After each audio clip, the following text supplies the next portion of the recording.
नमस्कार विद्यार्थी मित्रों, मैं रेखाबेन पटेल, सेठ JS Sonawala high school Mehmedabad 10वीं कक्षा के हिंदी विषय के अध्ययन के लिए आप सभी का हार्दिक स्वागत है।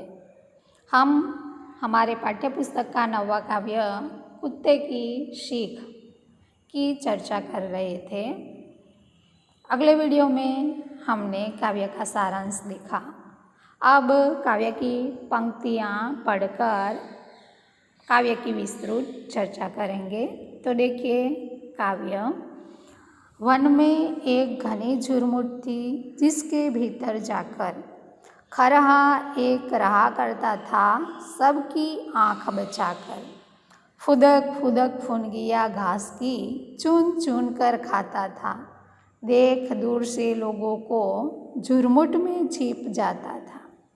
एक रोज आया उस वन में कुत्ता एक शिकारी, लगा छानने सूंघ सूंघ कर वन की झाड़ी झाड़ी। आखिर वह झुरमुट भी आई, जो खरहे का घर थी, मगर खैर उस बेचारे की लंबी अभी उम्र थी। तो एक वन में घनी झुरमुट में एक खरहा रहता था। तो यहाँ पर झुरमुट शब्द है विद्यार्थी मित्रों, जिसका अर्थ होगा वृक्षों झाड़ियों का समूह अथवा झाड़ी। झुरमुट यानी झाड़ी। तो झुरमुट के भीतर एक खरहा रहा करता था। तो खरहा का अर्थ होगा खरगोश। कैसे रहता था? तो सबकी आँख बचाकर, नज़र से दूर रहकर, सबसे छिपकर जीता था, रहता था। फुदक फुदक फुनगिया घास की चुन चुन कर खाता था। वह फुदक फुदक कर घास की फुनगियाँ, फुदकना यानी एक जगह से दूसरी जगह उछलते कूदते हुए चलना। तो खरगोश फुदकते हुए घास की फुनगियाँ, फुनगियाँ का अर्थ होगा घास की ऊपर वाली नर्म नर्म पत्तियाँ। तो घास की फुनगियाँ चुन चुन कर खाता था और लोगों को दूर से देख लेता था तो क्या करता था? झुरमुट में छिप जाता था। एक दिन क्या हुआ? उस वन में एक शिकारी कुत्ता आया और वह शिकारी कुत्ता झाड़ी झाड़ी को सूंघ सूंघ कर अपना खुराक ढूंढने लगा। आखिर वह झुरमुट भी आई, जो खरहे का घर थी।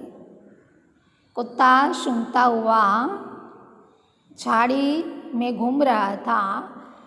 आखिर वह उस झुरमुट के पास पहुंच गया, जो खरहे का घर थी। मगर उस खरहे की लंबी उम्र थी। अंत में कुत्ता उस झाड़ी के पास भी पहुंच जाता है, जिसमें यह खरगोश रहता था। लेकिन कुशल यह हुआ कि बेचारे खरगोश की उम्र भी लंबी थी। आगे देखिए। कुत्ते की जो लगी सांस, खरहा सोते से जागा, देख पीठ पर खड़ा काल को जान लिए वह भागा। झपटा पंजा तान मगर खरहे को पकड़ न पाकर, पीछे पीछे दौड़ पड़ा कुत्ता भी जोर लगाकर। 4 मिनट तक खुले खेत में रही दौड़ यह जारी, इतने में आ गई सामने घनी कंटीली झाड़ी। भरकर एक छलांग गया छिप खरहा बीहड़ वन में। इधर उधर कुछ सूंघ फिरा कुत्ता निराश हो मन में। इधर खरगोश झाड़ी में सो रहा था। जैसे ही खरगोश ने कुत्ते की सांस का स्वर सुना तो वह सोते से जाग पड़ा। उसने देखा कि उसके सामने काल खड़ा है। यहाँ पर मुहावरा है पीठ पर काल होना, जिसका अर्थ होगा विद्यार्थी मित्रों सिर पर मौत होना। तो खरहे ने क्या देखा कि उसकी पीठ पर काल सवार है।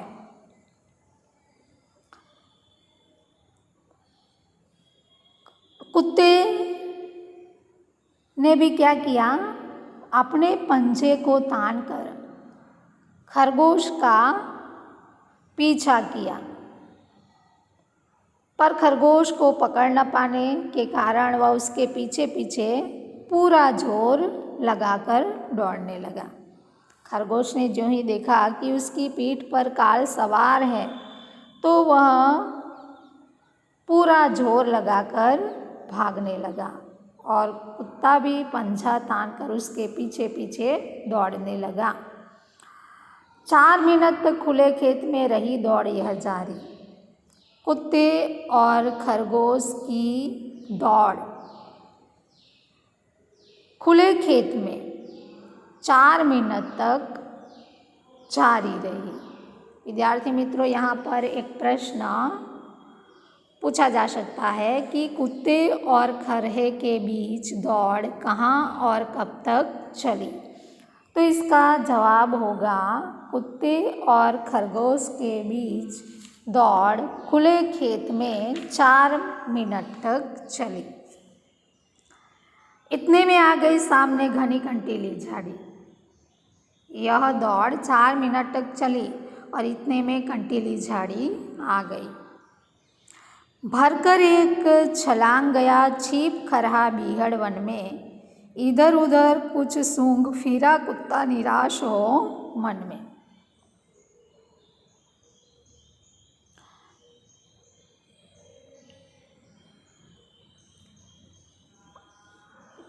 कुत्ते और खरगोश की दौड़ 4 मिनट तक खुले खेत में चली।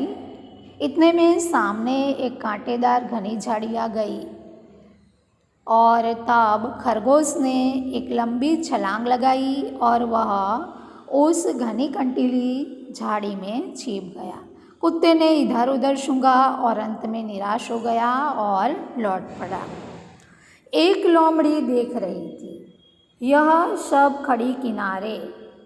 कुत्ते से बोली, मामा तुम हो खरहे से हारे, इतनी मोटी देह लिए हो फिर भी थक जाते हो। वन के छोटे छोटे जीव जंतु को भी न पकड़ पाते हो। कुत्ता हंसा, अरे दीवानी तू नाहक बकती है, इसमें है जो भेद उसे तू समझ नहीं सकती है। मैं तो दौड़ रहा था केवल दिन का भोजन पाने, लेकिन खरहा भाग रहा था अपनी जान बचाने। कहते हैं सब शास्त्र कमाओ रोटी जान बचाकर, पर संकट में प्राण बचाओ सारी शक्ति लगाकर। कुत्ते और खरहे के बीच की यह दौड़ एक लोमड़ी खेत के किनारे खड़ी खड़ी देख रही थी। उसने कुत्ते से कहा कि कुत्ते मामा तुम खरगोश से हार गए। वह कहती है कि तुम इतने मोटे ताजे हो फिर भी दौड़ते हुए थक जाते हो। तुम जंगल के इन छोटे छोटे जीव जंतुओं को भी नहीं पकड़ पाते हो। तो यह सुनकर कुत्ता हंस पड़ता है और वह लोमड़ी से कहता है, अरे पगली तुम नाहक ऐसी बातें कहती हो, तुम रहस्य की बात समझती नहीं हो। कुत्ता खरगोश से लोमड़ी से कहता है कि अरे मैं अपने भोजन के लिए खरगोश के पीछे दौड़ रहा था, जबकि खरगोश अपनी जान बचाने के लिए भाग रहा था।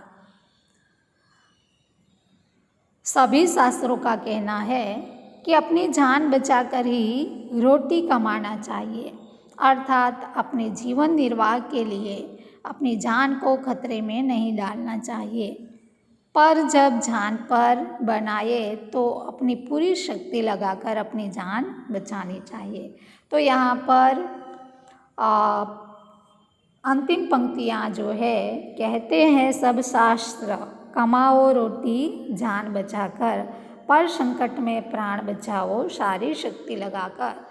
यह पंक्तियाँ आशय स्पष्ट कीजिए अथवा पंक्तियों का भावार्थ स्पष्ट कीजिए में पूछी जा सकती है। तो विद्यार्थी मित्रों, इस काव्य को यहाँ पर कहानी के रूप में प्रस्तुत किया है और कवि ने यह बताना चाहा है